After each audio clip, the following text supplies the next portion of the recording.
En esta serie sobre la Escuela de Salamanca desde un punto de vista económico, empezamos el séptimo capítulo que dedicamos a Luis de Molina. Hoy con Victoriano Martín. Empezamos. Hola, buenos días, buenas tardes, según nos esté escuchando. Hoy estoy con Victoriano Martín. Victoriano, ¿cómo estás? Muy bien, encantado de estar aquí, de estar cooperando a esta idea que yo creo que es muy importante y fundamental. Muchas gracias, Victoriano, por prestarte para hablar de Luis de Molina, un autor jesuita dentro de la Escuela de Salamanca. Nos contarás tu idea sobre si realmente este autor pertenece o no a la Escuela de Salamanca, si existe incluso una Escuela de Salamanca en el ámbito económico. Pero antes de entrar en eso, quería pedirte que te presentaras, que nos dijeras quién es Victoriano Martín, qué has estado haciendo, cuáles son los proyectos en los que estás ahora envuelto. Bueno, pues Victoriano Martín nació en un pueblecito de la Sierra de Ávila, aquí en la provincia de Ávila, y después de realizar estudios aquí en Ávila y en la Universidad Complutense, pues me fui catedrático de Historia del Pensamiento Económico, primero en la Universidad Complutense y después en la Universidad Rey Juan Carlos. Eh, Me escribí mi tesis doctoral, que me la dirigió el profesor Svart, y que se publicó en el Instituto de Estudios Fiscales, que se llama Los Rothschild y las minas de Almadén, que es un estudio más bien de historia económica y también pues de los problemas de la deuda pública y demás. Después pues publiqué otra cosa que me encargó Luis Perdices, que es lo que yo creo que no muy acertadamente se llama historia del liberalismo económico. He realizado estudios sobre la teoría monetaria de John Locke, que se publicó, hice la edición de los escritos monetarios de John Locke, que se publicó en la editorial Pirámide. Eh, ¿Qué más cosas? Últimamente, que creo que es lo más importante, pues estoy muy dedicado a los estudios de los escolásticos españoles, fundamentalmente a la teoría del poder político y de los derechos de propiedad. Y en la teoría del poder político, y ya voy avanzando más, pues ahora en lo que estoy muy entregado es a realizar un estudio comparativo entre la teoría del poder político de Thomas Hobbes, que es el padre de la filosofía política, por así decirlo, y la teoría del poder político de los escolásticos españoles. Y mis estudios o mi estudio de Luis de Molina, pues fundamentalmente pues se inserta en este contexto. Estupendo. Vamos a empezar a hablar de Luis de Molina, que es el primer jesuita que tratamos en esta serie de vídeos sobre la Escuela de Salamanca. Posteriormente espero que podamos hablar en otros vídeos de Juan de Mariana y Suárez, que también fueron jesuitas. Pero quería empezar preguntando a Victoriano sobre la biografía y el contexto de Luis de Molina. Cuéntanos cómo era él personalmente. Por lo que se refiere a la vida de Luis de Molina, pues él nace en 1535 y nace en Cuenca y muere en Madrid en el año 1600. En 1553 ingresó en la Compañía de Jesús y eh, mm, eh, después de haber realizado pues estudios primero de filosofía y después de economía. Enseña filosofía durante 4 años en Coimbra y tiene que regresar después como profesor de teología y en las clases comenta la Suma Teológica de Santo Tomás, primero en la cátedra de vísperas hasta 1572 y posteriormente en la de prima hasta 1582. En la Universidad la Universidad de Débora, que había sido fundada en 1558, allí enseña teología. No se ha hecho justicia con Luis de Molina. Para empezar, tengo que decir que yo creo que en lo que se refiere a las aportaciones económicas o a la historia del pensamiento económico, yo creo que son las más claras y que compiten muy bien pues con la teoría económica, tanto en lo que se refiere a la teoría monetaria como a la teoría de los tipos de interés. En el caso de los tipos de interés, pues Luis de Molina aceptó sin más el tipo de interés en razón de lucrum cessans o de lucro cesante, es decir, del coste de oportunidad, que es precisamente lo que enseñamos en la actualidad a nuestros alumnos a la hora de justificar el tipo de interés. Por consiguiente, creo que Luis de Molina, en lo que se refiere al análisis económico, pues prácticamente todas sus aportaciones pues siguen siendo de gran utilidad. Él tiene una teoría de los precios relativos, que es una teoría que abandona lo de el precio justo para hablar de el precio de mercado. Es decir, que decía Luis de Molina que el precio dependía de tal cantidad de factores que solamente Dios podía conocer. Por consiguiente, tenemos que aceptar como precio justo el precio que viene determinado en un mercado libre y que viene determinado por la ley de la oferta, de la oferta y la demanda. Esto por lo que se refiere a sus aportaciones económicas. Ya digo que la vida de Luis de Molina, sobre todo, las polémicas vienen muy determinadas por la publicación de su obra de Concordia, que en la obra de Concordia pues lo que intenta explicar son todos los problemas y de la famosa predestinación, que Luis de Molina defiende tanto la libertad como la libertad de los individuos, pero al mismo tiempo, pues eso es compatible con la omnisciencia y omnipotencia divina. Y hablando ya un poco más de detalle de de sus contribuciones de lo que hoy llamaríamos el ámbito de la economía, ¿no? Sabiendo que él en realidad era un teólogo y no era su voluntad hacer contribuciones únicamente en el campo de la economía, sino de la teología y la moral. Pero ¿qué cosas de las que él estudió o publicó serían hoy interesantes desde un punto de vista de la economía? Por una parte está la teoría de los precios relativos y por otra parte está su teoría monetaria. Pues tanto la teoría de los precios relativos como su teoría monetaria y como que me refería antes de pasada, la teoría del tipo de interés, perfectamente compatibles pues con lo que se enseña a los alumnos ahora mismo en las facultades o los departamentos de economía sobre pues la teoría de los precios y la teoría monetaria. En la teoría monetaria él es cuantitativista, en el sentido de que piensa que el nivel general de precios viene determinado por la cantidad de dinero y por lo que se refiere al tipo de interés, pues su justificación pues viene determinado por el famoso lucro cesante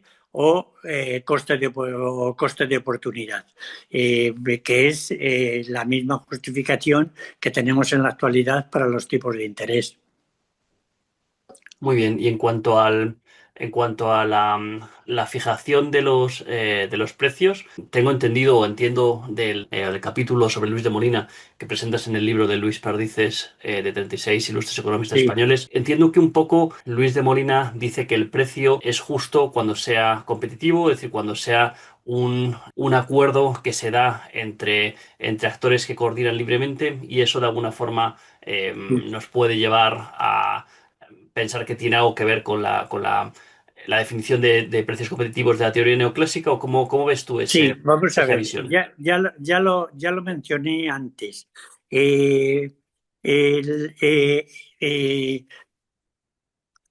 Luis de Molina, pues, defiende la determinación de los precios por la estimación común. ¿Pero qué es eso de la estimación común? La estimación común es lo que piensan que valen las cosas o que valen los bienes, tanto los compradores como los vendedores. Y entonces él lo que dice es que la determinación de los precios viene determinado por la oferta y la demanda. Es lo que decía antes. Él afirma, dice, tenemos que abandonar la pretensión de conseguir precios justos, porque los precios justos, los precios dependen de tal cantidad de factores que solamente Dios puede conocer. Y entonces de ahí que él diga que es el precio o los precios vienen determinados por la ley de la oferta y la demanda, que dicho de otra forma, en la forma que él lo decía, es lo que estiman los compradores que valen las cosas y lo que estiman que valen las cosas los vendedores. Por consiguiente, en eso pocas más pues es la misma teoría que defendemos o que explicamos en la actualidad de los precios. Es lo que se refiere a los precios relativos. Otra cosa muy distinta es el nivel general de precios que viene determinado por la cantidad de dinero. Y en cuanto al estudio del poder político, que sé que es un tema que te interesa, como nos has Sí, comentado sí, antes sí, a través de sí. Hobbes, ¿qué cosas crees que son relevantes de Luis de Molina? Bueno, primera cuestión.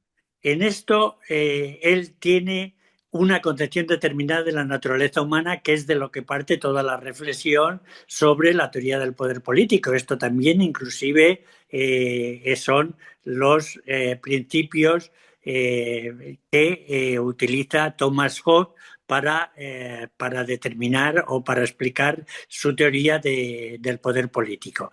Lo que ocurre es que hay que tener en cuenta, y en el caso de Luis de Molina, hay que tener en cuenta cómo son los individuos.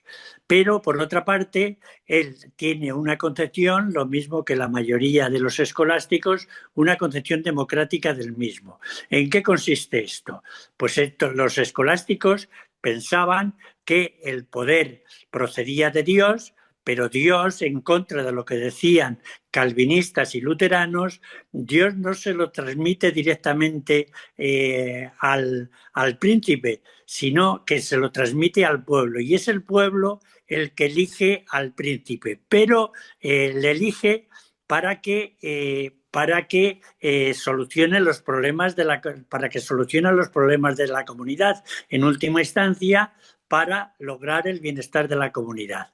Entonces, cualquier idea, digo, cualquier medida del príncipe que afecte al bienestar de la comunidad, como puede ser el problema de las reacuñaciones, que estuvo hasta el siglo XVI, pues estuvo, mejor dicho, hasta la reforma de los Reyes Católicos, que es a finales a finales del siglo XV, pues lo que dice Luis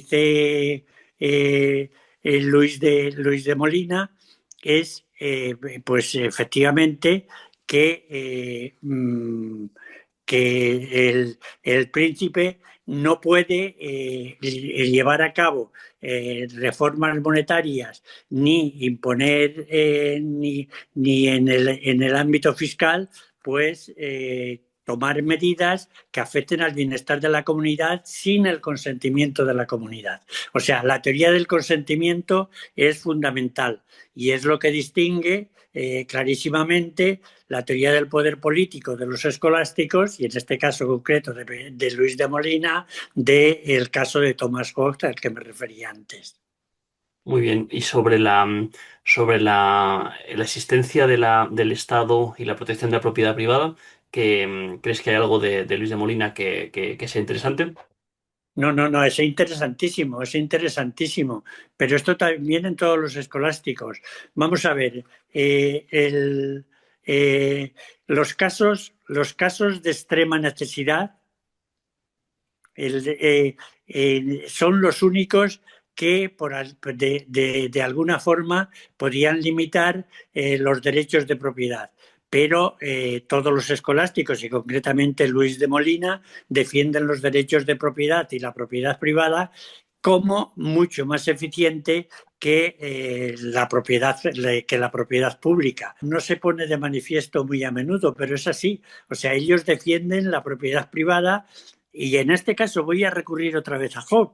Job no, en el Leviatán de Job no hay una garantía de los derechos de propiedad, cosa que sí que existe en los escritos de los escolásticos y concretamente en los de Luis de Molina. Es decir, que defienden los derechos de propiedad como más eficientes que la comunidad de bienes. Ya para terminar, quería preguntarte por la polémica persecución que sufrió Luis de Molina por Domingo Báñez. Cuéntanos cómo fue este episodio. Se agudiza con la publicación de su obra de Concordia, que es donde él se enfrenta con el famoso problema de la predestinación y demás. Entonces, bueno, tuvo muchos problemas. El libro se pudo publicar porque se publicó en Portugal y fue precisamente a raíz de eso que tuvo que salir prácticamente huyendo porque lo que pasa es que las autoridades eclesiásticas pues dieron la razón a Molina, pero Domingo Báñez pues estaba completamente en contra del libro de Concordia y por eso pues él hizo todo lo posible por, vamos, por excomulgar a Luis de Molina, pero afortunadamente pues tanto sus superiores en Portugal pues lo defendieron. Pero, eh, pero todo, yo creo que en el fondo, como decía antes, todo era pues por el control es que Luis de Molina pues expulsó tanto ya te lo decía en algún momento, pues a Fray Luis de León le pasó lo mismo con Domingo Báñez. Pues que, quién era exactamente Domingo Báñez y por qué tenía tanto poder? Pues Domingo Báñez, además Domingo Báñez, ahora que yo vivo en Ávila, pues Domingo Báñez pues era un dominico, catedrático de teología y que estuvo enseñando teología aquí en el convento, en el monasterio de Santo Tomás, aquí de Ávila, y además pues aquí se hizo amigo de Santa Teresa, que fue confesor suyo, eh, pero una discípula, la discípula más importante de Santa Teresa, pues que fue Ana de Jesús, se dio cuenta de que, bueno, ella estaba al corriente de la persecución que había recibido, que había tenido Fray Luis de León en Salamanca. Y eso es lo que hizo que ella pues intentara y lo consiguió pues retirar la obra de Santa Teresa de las manos de Domingo Báñez, porque hubo problemas y hubo relaciones, parece ser, con la Inquisición por parte de Domingo Báñez, y entonces eso fue lo que llevó que Ana de Jesús pues entregara toda la obra de Santa Teresa a Fray Luis de León, y Fray Luis de León fue la primera edición de las obras completas de Santa Teresa, la hiciera Fray Luis de León, precisamente porque Ana de Jesús no se fiaba nada de Domingo Báñez. Muy bien, entonces también Domingo Báñez la tomó también con Luis de Molina, ¿no? Claro, claro. Pues muchas gracias, Victoriano, por compartir tu conocimiento sobre Luis de Molina y te doy muchos ánimos para tu estudio sobre Thomas Hobbes y la segunda escolástica, que espero que también en el futuro podamos grabar para que nos cuentes un poco cuál es tu visión sobre esa discusión política, ¿de acuerdo? Muy bien, muchas gracias, Pues Gustavo. nada, un saludo, Victoriano, que vaya muy bien. Adiós.